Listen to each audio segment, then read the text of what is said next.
slammed into a Baltimore bridge, causing it to collapse and blocking one of the busiest U.S. Commercial harbors. U.S. Coast Guard Rear Admiral Shannon Gilreath says, based on the length of time of the search, the efforts put into it and the water temperature at the time of the accident, his team does not believe that any of the missing persons are still alive. We have a report.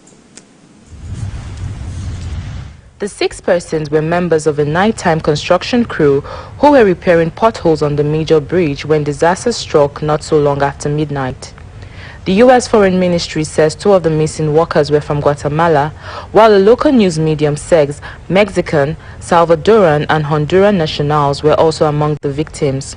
Maryland Secretary of State Police Roland Butler says the temperatures and currents were making it difficult for divers to continue working underwater, but the boats would continue patrolling overnight. 1:40 hours this morning, our 911 center dispatched a call to the... Federal investigators expect recordings from the vessel to be critical to help determine what happened. The bridge, known as the Francis Scott Key Bridge, named after the poet who penned the lyrics to the U.S. national anthem, is an important link in the East Coast High system, used by about 34,000 vehicles every day.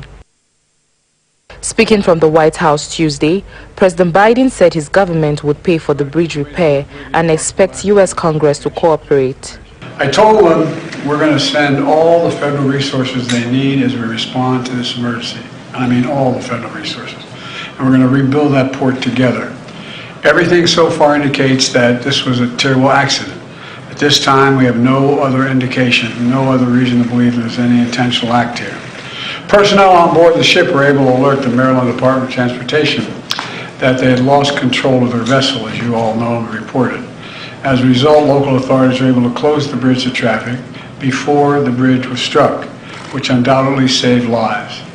Our prayers are with everyone involved in this terrible accident, all the families, especially those waiting for the news of their loved one right now. The Port of Baltimore is the 9th busiest major U.S. port in terms of both foreign cargo handled.